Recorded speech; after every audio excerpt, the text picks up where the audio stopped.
بسم اللہ الرحمن الرحیم الحمدللہ والصلاة والسلام علی رسول اللہ رب اشرح لی صدری ویسر لی امری واحلل عقدۃ من لسانی یفقهوا قولی رب زدنی علما سبحانک لا علم لنا الا ما علمتنا انک انت العلیم الحکیم۔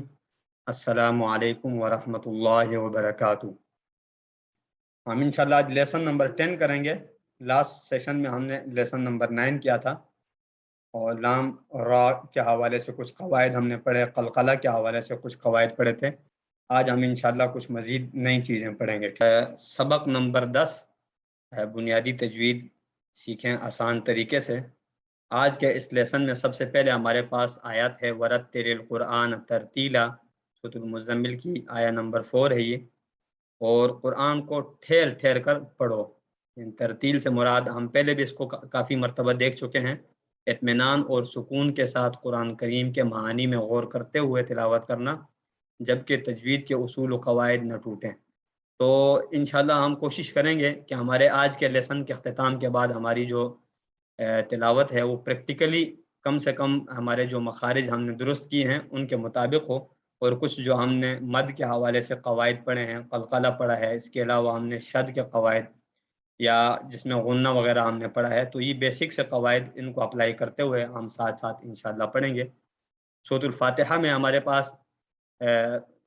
اکثر حروف جو ہائی لائٹ ہیں آپ دیکھ رہے ہوں گے، ان میں وہ حروف ہیں جن میں عام طور پر ہم غلطی کر سکتے ہیں، تو ان حروف کو ہم بعد میں پریکٹس کے طور پر گھر میں دیکھ سکتے ہیں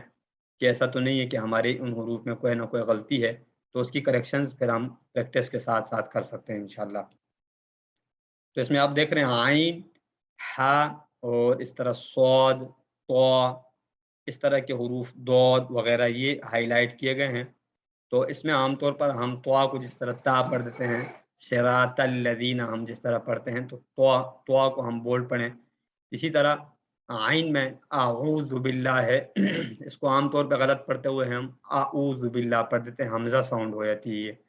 عالمین کو ہم جس طرح عالمین وغیرہ ساؤنڈ ادا کرتے ہیں غلطی سے۔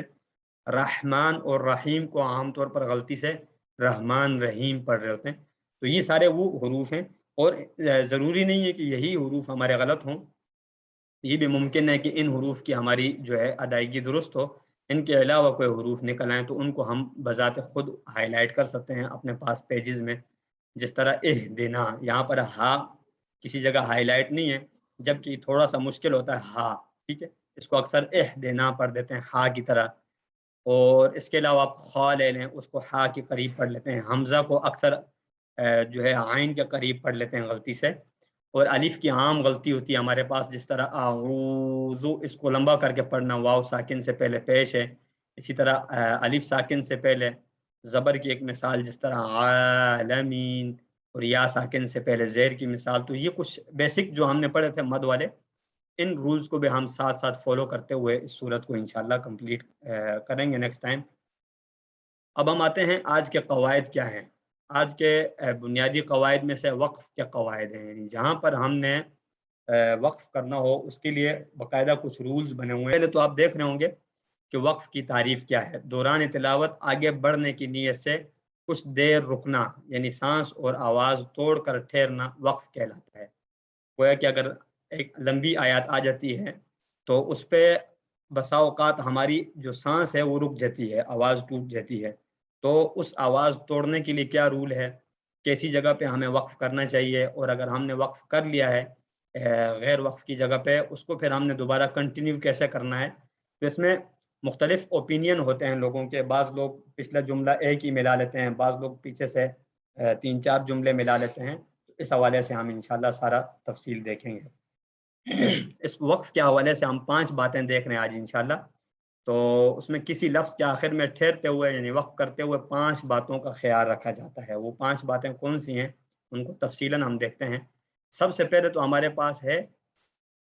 گول تا اور ہا، یعنی گول تا کی جو شیپ ہے اس کو ہا ساؤنڈ میں کہاں پر پڑھا جائے گا، کیسے پڑھا جائے گا۔ اس پر وقف کرتے ہوئے اسے ہمیشہ جزم والی ہا میں بدل کر پڑھا جاتا ہے، یعنی گویا کہ گول تا جہاں پر جملے کے آخر میں ہو اور وہاں پر ہم وقف کر لیتے ہیں تو وہ تا ساؤنڈ نہیں رہتی، پھر ہا ساؤنڈ بن جاتی ہے، کیونکہ ہم وقف کر رہے ہوتے ہیں تو وقف میں کم سے کم کسی نہ کسی چیز کا جو ہے نقص کرنا پڑتا ہے تاکہ اندازہ ہو سکے کہ وہاں وقف کیا گیا ہے. تو جس طرح ہمارے پاس ایک مثال ہے پہلی واحدتن، اب یہاں پر تا دو زبر تن ہے، تا ڈبل زبر تن، اس کو ہم وقف کرتے ہوئے واحدہ پڑھیں گے، واحدہ، نہ کہ واحدت. ٹھیک ہے، ویسے تو یہاں واحدت ٹائپ کا لکھا ہے، لیکن وقف کرتے ہوئے ہم واحدہ، ہا ساؤنڈ آخر میں لگائیں گے، تا نہیں لگائیں گے. اسی طرح باقوراتن،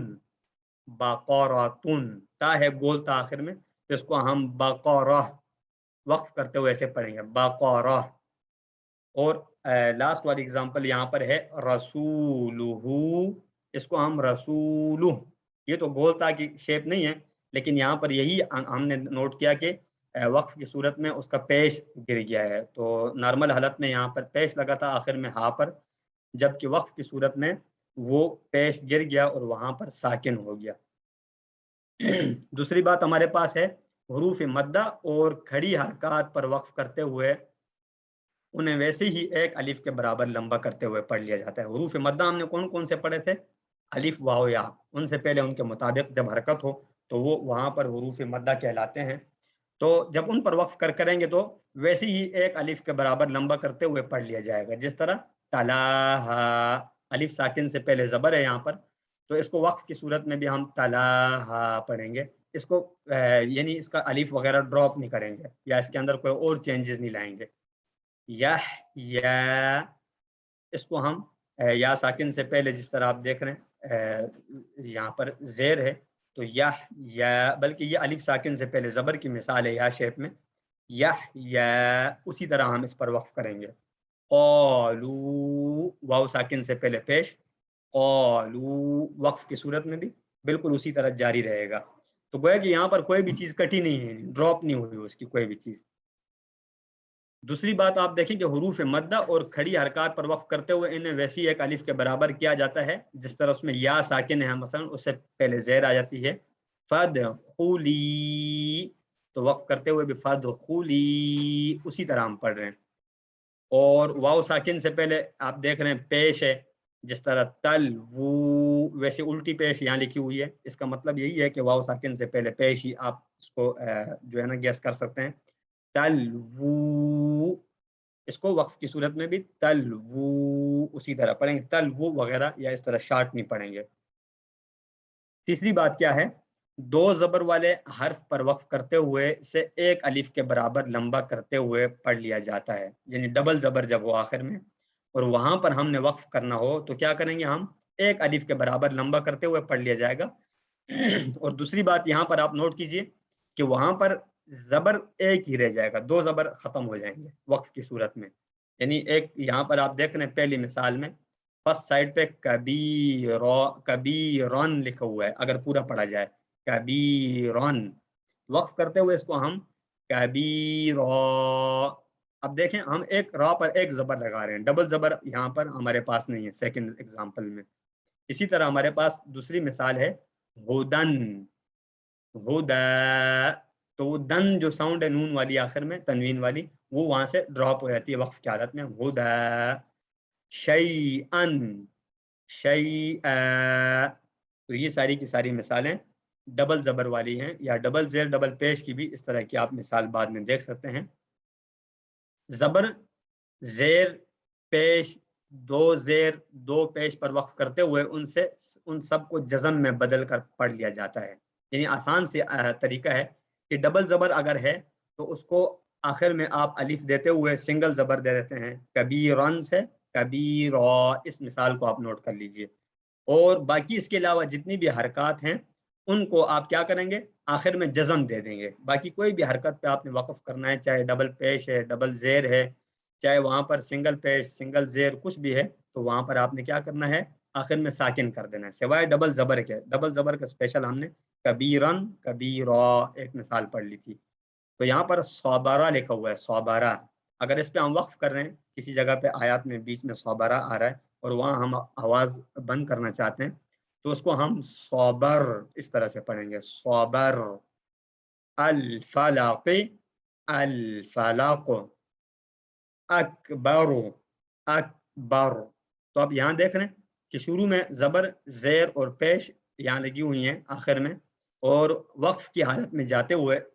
ان پر سب پر ساکن ہوئی ہوئی ہے، چاہے زبر ہو، چاہے زیر ہو، چاہے پیش ہو۔ اس کے علاوہ ہمارے پاس ڈبل زیر کی ایک مثال ہے یہاں پر، کافرن، اس پہ وقف کرتے ہوئے کافر، اور احدن، احدن آپ دیکھیں ڈبل پیش ہے آخر میں، وقف کرتے ہوئے احد، احد، اس پہ بھی آخر میں ساکن آ گئی۔ شد پر وقف کرتے ہوئے اس کی حرکت کو ظاہر نہیں کیا جاتا، مگر شد کی شدت کو برقرار رکھتے ہوئے دو حرف کی ادائیگی کے برابر وقت لگاتے ہوئے وقف کر لیا جاتا ہے، ٹھیک ہے۔ گویا کہ آپ کا جو شد ساؤنڈ ہے وہ شد ڈراپ نہیں ہوگا، ٹھیک ہے، آپ شد کو جاری رکھتے ہوئے دو حرف کی ادائیگی کے برابر اس پہ وقت لگاتے ہوئے اس کو جاری رکھیں گے۔ جس طرح ہمارے پاس ایک ایگزامپل ہے، فَطَلٌ، ڈبل پیش ہے اور آخر میں شد ہے، فَطَلٌ، تو آپ وقف کرتے ہوئے آپ دیکھیں کہ ہم نے کہا تھا کہ آخر میں ڈبل پیش یا ڈبل زیر یا کوئی بھی حرکت آ جائے سوائے ڈبل زبر کے تو وہاں پر آخر میں ساکن ہو جاتا ہے، یہ بھی گویا کہ ساکن ہی ہو گیا کیونکہ آخر میں ڈبل پیش تھی فَطَلٌ میں، یہاں پر ساکن ہو گیا، لیکن اس کی شد کو ہم نے جاری رکھنا ہے، شد کو ڈراپ نہیں کرنا، فَطَلٌ، تو وہ ساؤنڈ جو ہے اس میں ہمارا شد کا تھوڑا سا اثر باقی رہنا چاہیے۔ وَتَبَّ، اب یہاں زبر آ گئی تو زبر پہ بھی ہم نے وقف کرتے ہوئے ہم نے کہا تھا آخر میں ساکن آئے گی، وَتَبَّ، اس طرح سے ہم اس کو وقف کی صورت میں جاری رکھ سکتے ہیں۔ اِلَيَّ، اب یہاں پر آخر میں زبر ہے تو اس کو ہم نے وقف کرتے ہوئے زبر کا ہم نے فارمولہ پڑھا تھا، آخر میں ساکن ہی لگے گی اور شد کی ساؤنڈ جاری رہے گی، اِلَيَّ، تھوڑا سا اس طرح کر کے، نہ زیر دینی نہ زبر نہ پیش، ٹھیک ہے، اِلَيَّ، اس طرح سے۔ عاشق، اب یہاں آخر میں پیش ہے تو اس کو ہم وقف کرتے ہوئے عاشق، اب جو اس کا ساؤنڈ ہے آخر کا وہ ساکن کرنا ہم نے، اور ساکن میں بالخصوص ہم نے اس بات کا لحاظ رکھنا ہے کہ وہاں پر کوئی حرکت کے ساؤنڈ نہ نکل جائے ہمارے سے، یعنی ایسا نہ ہو کہ ہمارے سے پیش یا زبر یا زیر کے قریب کی ساؤنڈ نکل جائے نا، تو آپ نے اس چیز کو ذہن میں رکھتے ہوئے اس کو کنٹینیو کرنا ہوگا۔ عاشق، جب وقف کرنا ہے تو عاشق، اس طرح سے سائلنٹ سا ورڈ ہوگا آخر میں، جبکہ نون مشدد اور میم مشدد پر ایک الف کے برابر غنہ کر کے وقف کیا جاتا ہے، نون مشدد میم مشدد، ٹھیک ہے، ایک الف کے برابر آپ غنہ کریں اور اس کے بعد وقف کر لیں، جس طرح لہن، لہن، اب اس کا شد بھی جاری رکھنا ہے اور غنہ بھی، ٹھیک ہے، جبکہ اس کی حرکت ڈراپ ہو جائے گی کیونکہ ہم نے کہا تھا زبر کا جو ہے وقف کی حالت میں زبر وہ ساکن میں بدل جاتی ہے۔ الغم، الغم، اسی طرح ہمارے پاس وقف کی کچھ علامات ہیں، ان کو ہم دیکھ لیتے ہیں۔ وقف کی علامات میں سے قرآن میں ہم دیکھتے ہیں مصحف کے اندر ایک میم شیپ کا اس طرح لفظ لکھا ہوتا ہے، یہ اس طرح کا لیٹر لکھا ہوتا ہے،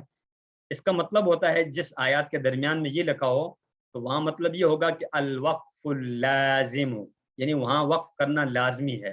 ٹھیک ہے، وقف کرنا ضروری ہے، تو یہ گویا کہ لازم والا میم لیا ہوا ہے، ٹھیک ہے۔ انما یستجیب الذین یسمعون، یہاں پر ہم نے وقف کرنا ضروری ہے، ٹھیک ہے، کیونکہ آگے آخر میں میم لکھا ہوا ہے۔ والموتى یبعثهم اللہ ثم الیہ یرجعون، تو اس کو ہم وقف کرتے ہیں کیونکہ یہاں پر کچھ آیات کی ٹرانسلیشن ایسی ہوتی ہیں کہ اس میں ایک ٹاپک جو ہے وہ کسی دوسرے ٹاپک کے ساتھ مکس ہونے کا اندیشہ ہوتا ہے، تو اس وجہ سے بعض جگہ پہ ہمیں وقف کرنا لازمی بتایا گیا ہوتا ہے، جس طرح جسٹ آپ ایگزامپل کے طور پہ یہاں پر بھی دیکھ سکتے ہیں کہ یعنی مانتے صرف وہ ہیں جو سنتے ہیں، ٹھیک ہے، یہ ایک یہاں پر یلو کلر میں آپ دیکھ رہے ہوں گے، یس معون پہ آپ نے وقف کیا ہوا ہے یہاں پر، اگر آپ اس کو کنٹینیوسلی پڑھیں گے تو اس کا مطلب یہ ہے مانتے صرف وہ ہیں جو سنتے ہیں اور مردوں کو اللہ اٹھائے گا، یعنی گویا کہ اور مردوں کو،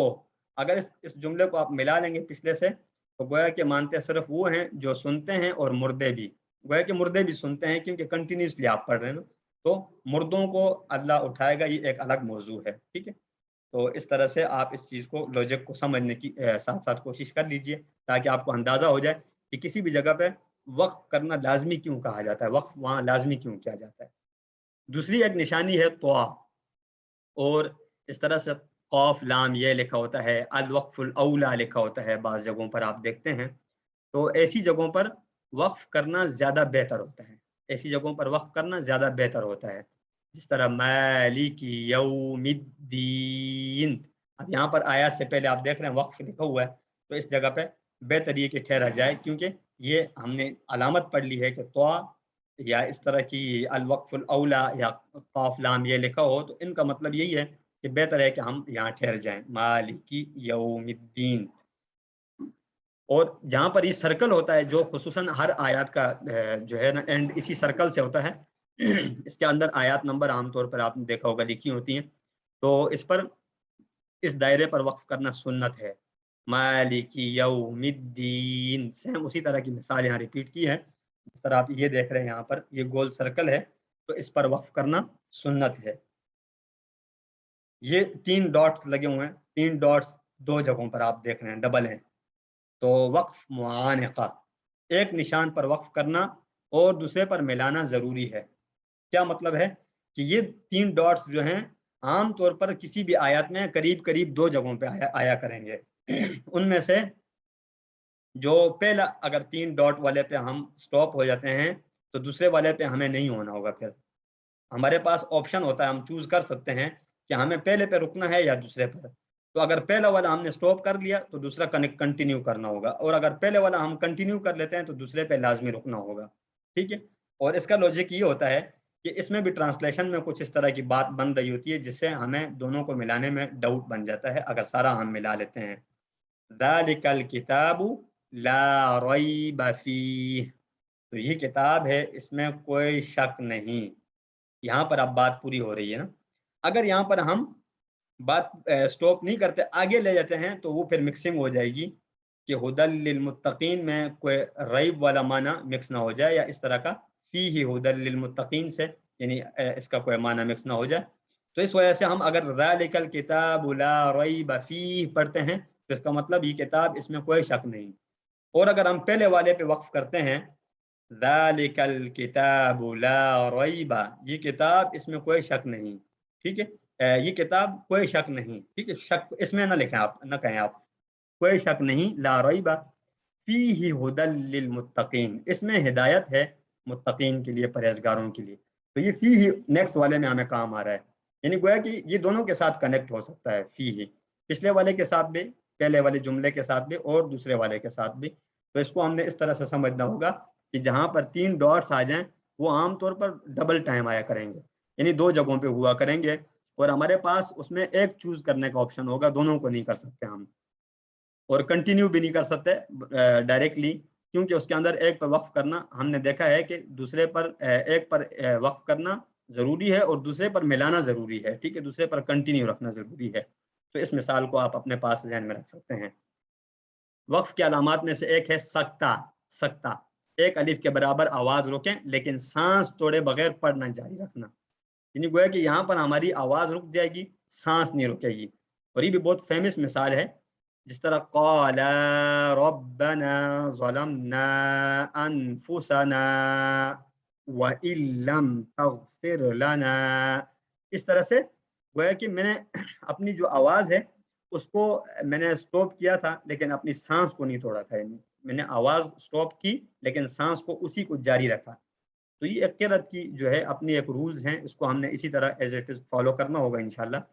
تو ایک بار پھر آپ دیکھیں کہ انفسنا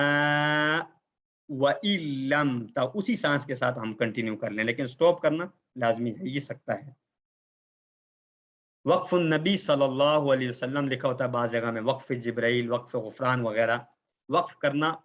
بہت بہتر ہے ایسی جگہوں پر جہاں پر اس قسم کی جو ہے علامات لکھی ہوں، وقف النبی صلی اللہ علیہ وسلم، وقف جبرائیل، وقف غفران وغیرہ، اور لا جہاں پر لکھا ہو قرآن کے اندر تو اس کا مطلب ہے دوران آیات نہ روکیں، اور اگر وقف کیا تو پیچھے سے ملا کر پڑھا جائے دوبارہ، جس طرح ان اللہ یأمرکم ان تؤدوا الامانات الى اہلها واذا حکمتم، یہ ملا کے ہم نے پڑھا ہے، ٹھیک ہے۔ اگر وقف کر لیا ہے مثلا الى اہلها تو اس کو ہم دوبارہ پیچھے سے الى اہلها واذا حکمتم بین الناس ان تحکموا بالعدل، تو یہ ہم اس طرح سے کیوں کرتے ہیں؟ اس میں بھی اسی طرح کا ایک تھوڑا سا پوائنٹ بنتا ہے کہ جو پچھلی دفعہ ہم دیکھ رہے تھے کہ وقف کرنا وہاں پر جو ہے لازمی کیوں ہے 3 ڈاٹس میں، ایک ڈاٹ پہ یا دوسرے پہ، اس طرح سے یہاں پر آپ دیکھ رہے ہیں کہ اللہ تعالیٰ جو ہے وہ حکم دیتے ہیں امانت کو ادا کرنے کا، ٹھیک ہے؟ اس کا مفہوم اس طرح سے ایگزیکٹ ٹرانسلیشن تو یہ شاید نہ ہو، الا اہلہا، جو اہل امانت ہے، یعنی جن سے امانت لی گئی ہے ان کو امانت واپس لوٹانے کا حکم اللہ تعالیٰ دیتے ہیں، ٹھیک ہے؟ وَإِذَا حَكَمْتُمْ بَيْنَ النَّاسِ أَن تَحْكُمُوا بِالْعَدْلِ، اور اسی طرح جاری رکھا ہے اسی کلام کو، جس طرح وَإِذَا حَكَمْتُمْ، اور جب آپ کہیں فیصلہ کریں تو لوگوں کے درمیان انصاف کے ساتھ فیصلہ کریں، ان تحکموا بالعدل، ٹھیک ہے؟ تو یہاں پر یہ آپ نوٹ کر لیں کہ لا لکھا ہوا ہے، لا کا مطلب نہ روکیں، کنٹینیو رکھیں، ٹھیک ہے؟ کنٹینیو رکھیں، لا کا مطلب رکنا نہیں ہے۔ جس طرح کسی جگہ پہ ہم لکھتے ہیں لا تفعل، مت کر، ٹھیک ہے؟ اس طرح کا لا مفہوم وہی ہے، نہ کرنا، ٹھیک ہے؟ نہ رکنا۔ اور اگر آیات کے نشان کے اوپر لا آ جائے تو آیات کے نشان پر ہو تو اختیار ہے، چاہے وقف کریں یا ملا کر پڑھ لیں، جس طرح انا انزلنا الیک الکتاب بالحق لتحکم بین الناس بما اراک اللہ ولا تکن للخائنین خصیما، ٹھیک ہے؟ اس طرح آگے سورۃ النساء کو آپ کنٹینیو کرنا چاہیں تو کر سکتے ہیں، ادروائز آپ یہاں پر سٹاپ ہونا چاہیں تو سٹاپ بھی ہو سکتے ہیں، بہتر یہ ہے کہ سٹاپ ہو جائیں، کیونکہ بعض اوقات پھر آپ کو سورۃ النساء ڈھونڈتے بھی ٹائم لگ جاتا ہے، اور اس کی پروناؤنسیشن پہلے والے کہ آپ نے وہ کنیکٹنگ کے لیے کی ہوتی ہے کہ آپ گویا کہ آپ ڈائریکٹ ملا رہے ہیں، ٹھیک ہے؟ تو اس لیے، اور صاد لام یہ یہاں لکھا ہوا ہے، یا الوصل الاولا، ٹھیک ہے؟ سل، یہ عربی کی اصطلاحات ہیں، ان سب کا مطلب یہ ہے ملائی ہے، وصلہ یا سلو سے ہے، آپ سب تو ابھی ایکسپرٹ ہیں سارے اس چیز کے ٹیبلز کے۔ الوصل الاولا یعنی ملانا بہتر ہے، سل کا مطلب وہ ہے ملائی ہے، تو نہ رکنا بہتر ہے، یعنی آیات کو کنٹینیو رکھیے، ملائی ہے، یعنی یہاں رکنا نہیں ہے۔ عام طور پر یہ نشانات اس طرح جگہ پہ ہوں گے جہاں پر ہماری سانس ٹوٹنے کا خطرہ ہے، آیات لمبی ہو چکی ہے، وہاں پر یہ لکھا ہوگا، یعنی آپ نے جاری رکھنا ہے کسی طرح، چاہے آپ رک کے دوبارہ پیچھے سے پڑھ لیں یا آپ تھوڑی سی سانس مزید لمبی کرتے ہوئے اس کو جاری رکھیں۔ الوصل الاولا اس کا مطلب ہوا کہ کنٹینیو رکھنا بہتر ہے، کنٹینیو رکھنا، نہ رکنا بہتر ہے، مطلب روکے نہیں، سٹاپ نہیں ہونا، کنٹینیو رکھنا بہتر ہے۔ زا ہے، قوف ہے، صاد ہے، اس طرح کی علامات بہتر ہے کہ نہ روکیں، اور اگر وقف کیا تو پیچھے سے ملا کر پڑھنے کی ضرورت نہیں ہے، یہ عام سی علامات ہیں۔ جس طرح ثم انتم هؤلاء تقتلون انفسکم وتخرجون فریقا منکم من دیارہم تظاہرون علیہم بالاثم والعدوان، اگر اس پہ ہم رک جاتے ہیں تو وقف کر سکتے ہیں، ٹھیک ہے؟ پیچھے سے ملا کر پڑھنے کی ضرورت نہیں ہے۔ اگر پھر بھی آیات تو لمبی ہے کافی، لیکن پھر بھی اگر ہمارا سانس چل سکتا ہے تو ہم کہہ سکتے ہیں منکم من دیارہم تظاہرون علیہم بالاثم والعدوان، تو کنٹینیو بھی کر سکتے ہیں، لیکن اس کو کنٹینیو کرنا تھوڑا سا مشکل ہوتا ہے عام طور پر، کیونکہ آیات ذرا لمبی ہے۔ کسی کا اگر کوئی ایکسپرٹ ہو لمبی سانس میں تو وہ کر سکتے ہیں، نارملی جو لوگوں کے لیے تھوڑا سا مشکل ہوتا ہے۔ یہ ایک علامت لکھی ہوتی ہے مصحف کے اندر، آپ نے دیکھی ہوگی، قف لکھا ہوتا ہے، قف۔ قف کا کیا مطلب ہے؟ قف کا مطلب ہے یہ علامت وہاں استعمال ہوتی ہے جہاں ملا کر پڑھنے کا احتمال ہو، جہاں پر یہ ہمیں ڈاؤٹ ہو کہ یہاں پر جو ہے آگے آیا جملہ جو ہے آپس میں کنیکٹ ہو جائے گا، تو وہاں باقاعدہ قف لکھا ہوتا ہے۔ یہ لفظ قف ہے یعنی ٹھہر جاؤ، یہاں رکنا افضل ہے۔ جس طرح وَإِذْ أَخَذْنَا مِيثَاقَ بَنِي إِسْرَائِيلَ لَا تَعْبُدُونَ إِلَّا اللَّهَ، یہاں پر ہم رک جائیں کیونکہ قف لکھا ہوا آگے۔ وَبِالْوَالِدَيْنِ إِحْسَانًا وَذِي الْقُرْبَى وَالْيَتَامَى وَالْمَسَاكِينِ، یہاں پر لاجک کیا ہے؟ اس میں بھی آپ دیکھ رہے ہیں کہ ٹرانسلیشن کے اعتبار سے دیکھا جائے تو، اور جب ہم نے بنی اسرائیل سے میثاق یعنی عہد لیا کہ تم اللہ تعالیٰ کے سوا کسی کی عبادت نہیں کرو گے، تو یہاں پر ایک ٹاپک گویا کہ کلوز ہو گیا۔ آگے وَبِالْوَالِدَيْنِ احسانہ، وہ ایک الگ موضوع شروع ہو رہا تھا کہ اور اپنے والدین کے ساتھ حسن سلوک کرنا ایک نیا موضوع ہے، وہ الگ ہے، تو اس لیے یہ یہاں پر قف لکھا ہوا ہے کہ تاکہ بات مکس نہ ہو جائے۔ اگر ہم یہاں بالفرض لیٹس سپوز کہ ہم پڑھ لیتے ہیں لا تعبدون الا اللہ وبالوالدین، تو کچھ اس طرح کا اس میں ڈاؤٹ ہو سکتا ہے کہ اللہ کے سوا کسی کی عبادت نہ کرو اور والدین کی. تو اس طرح سے کچھ علامت ایسی بن سکتی ہے یہاں پر ہماری ٹرانسلیشن میں. تو اس لیے یہاں باقاعدہ ہمیں وارن کیا ہے, ہمیں الرٹ کیا ہے کہ آپ نے ایسی جگہ پہ کنیکٹ نہیں کرنا, تاکہ آپ کی ٹرانسلیشن میں اس میں ایسی ڈاؤٹ نہ ہو, ایسی مکسنگ نہ ہو جس سے خدا نخواستہ اللہ تعالیٰ کی عبادت کے ساتھ والدین کا بھی بیچ میں شمار ڈائریکٹ عبادت کے جملے میں آ جائے. تو اس لیے یہاں پر باقاعدہ لکھا ہوا ہے قف. جیم, جیم کی علامت یہاں وقف کرنا نہ کرنا دونوں جائز ہے. یخادعون اللہ والذین آمنوا وما یخدعون الا انفسهم. بہتر ہے وقف کر لیا جائے تاکہ سلو پڑھا جائے, لیکن اگر نہ بھی کیا جائے تو آپ کنٹینیو رکھ سکتے ہیں. تو الحمدللہ ہمارا آج کا سیشن بھی اس پہ اختتام ہوا. اسی پہ اختتام کرتے ہیں آج کا لیسن. سبحانک اللہم و بحمدک نشہد ان لا الہ الا انت نستغفرک ونتوب الیک. جزاکم اللہ خیرا. السلام علیکم ورحمۃ اللہ وبرکاتہ.